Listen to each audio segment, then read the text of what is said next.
নমস্কার বন্ধুরা, বং সুপর্ণা কিচেনে আপনাদের সকলকে স্বাগত। তো বাড়িতে যদি পটল আর চিংড়ি দিয়ে এই রেসিপিটা কোনো দিন না বানিয়ে থাকেন তাহলে অবশ্যই একবার বানান। আমি ঠিক যে উপায় দিয়ে বানাচ্ছি সেই রকমভাবেই একবার বানান, স্বাদ অতুলনীয় হয়। এই রেসিপিটি একমাত্র গরম ভাতেই খেতে সবথেকে ভালো লাগে। তো চলুন আমি কিভাবে বানাচ্ছি সেটা দেখে নেওয়া যাক। আপনারা তো পটল চিংড়ি, পটলের তরকারি, পটলের দোরমা অনেক কিছু খেয়েছেন। পটলের এই রান্নাটা একবার করে বাড়িতে খেয়ে দেখুন, দারুণ লাগবে। তো আমি প্রথমেই কড়াতে তেল দিয়ে দিলাম, সর্ষের তেল একদম খাঁটি। তো এবার তেলটা গরম হয়ে গেলে দেবো কি দেখতে থাকুন। তেলটা আমার গরম হয়ে গেছে, আমি এবার তেলটার মধ্যে কাঁচা লঙ্কা আর রসুন ভেজে নেব। খুব লাল লাল করে একবারে পুড়িয়ে ভাজবো না, গ্যাসের ফ্লেমটা কমিয়ে দিয়ে হালকা করে ভেজে তুলে নেব। কাঁচা লঙ্কাটা হয়ে গেছে আমার, এবার তুলবো।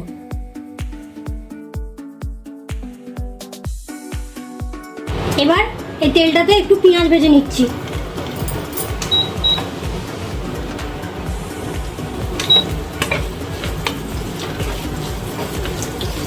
পেঁয়াজটা একটু লাল লাল করে ভাজবো।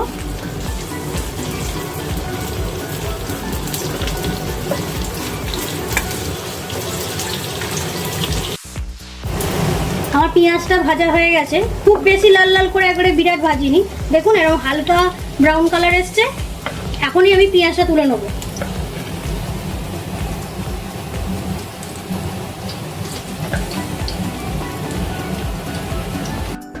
এখানে চিংড়ি মাছ নিয়ে নিয়েছি। চিংড়ি মাছগুলো খুব বেশি বড় বড় নয়, ছোট ছোটোই সাইজ আছে। এই মাছগুলোতে আমি নুন হলুদ মাখিয়ে রাখবো। হলুদ, নুন মাখিয়ে 5 মিনিট রাখবো। এখন হয়ে গেল, এটা 5 মিনিট এখন থাক। আমি পেঁয়াজ ভেজেছিলাম যে তেলটাতে, তেলটা এখনো আছে, ওই তেলটাতেই আমি চিংড়ি মাছ ভেজে নেবো। এবার এখানে মোটামুটি 100 গ্রাম মতন চিংড়ি আছে।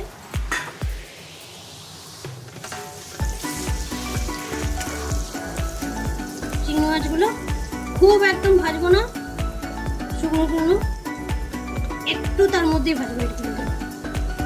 খুব বেশি ভাজলে শক্ত চামড়া হয়ে যাবে। চিংড়ি মাছগুলো আমার ভাজা হয়ে গেছে, চিংড়ি মাছগুলোকেও এবার তুলে নেবো।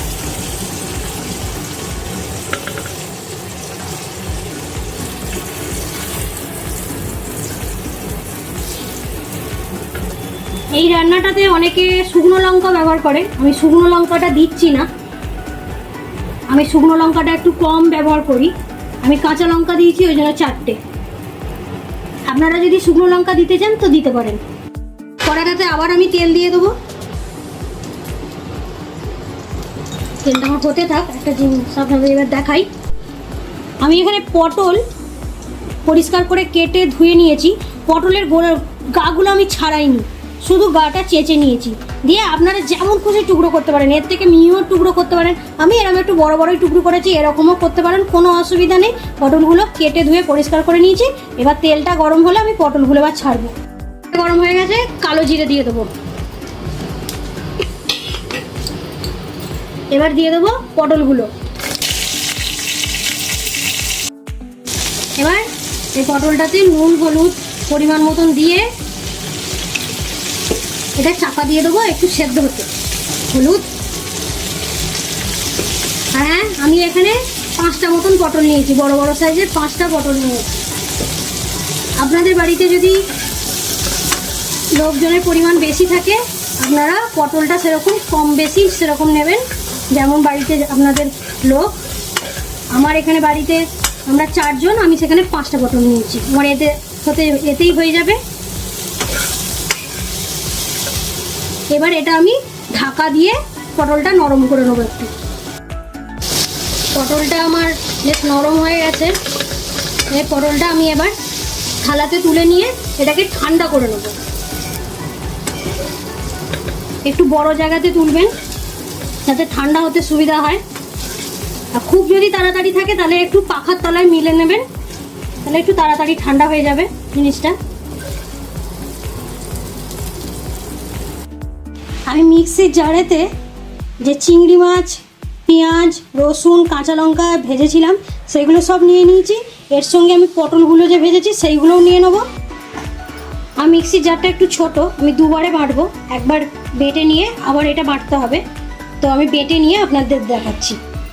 কড়াটাতে আমি আবার তেল দিয়ে দেব।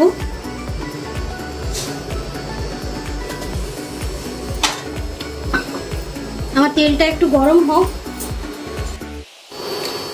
এবার আবার একটু সামান্য একদম কালো জিরে আর যে বাটাটা করে রেখেছিলাম সেই বাটাটা দিয়ে দিচ্ছি।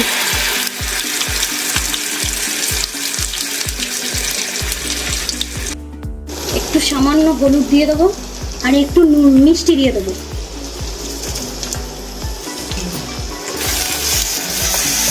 কেউ যদি মিষ্টিটা না দিতে চান দেবেন না, তবে টেস্টের ব্যালেন্সের জন্য একটু মিষ্টিটা দিলাম। এবার এটা ভালো করে কড়ার গায়ে যতক্ষণ না লেগে যাচ্ছে ততক্ষণ পর্যন্ত এটাকে নেড়ে নেড়ে ভালো করে কষতে থাকবো। যতক্ষণ কড়ার গায়ে লাগছে তখন জানবেন এটা হয়ে গেছে। এটা দেখুন আমার বেশ জলটা টেনে নিয়েছে আর কড়া থেকে উঠেও আসছে। আর একটু করব, তারপর এটাকে তুলে নেব। আর একটু হবে, এটা আমার কড়া থেকে উঠে আসা শুরু হয়ে গেছে। এটা মোটামুটি ভাজতে একটু সময় লাগে। এটা এবার আমি নামাবো। তো নামানোর আগে আমি দিয়ে দেবো একটু লেবুর রস, খুব বেশি দেবো না।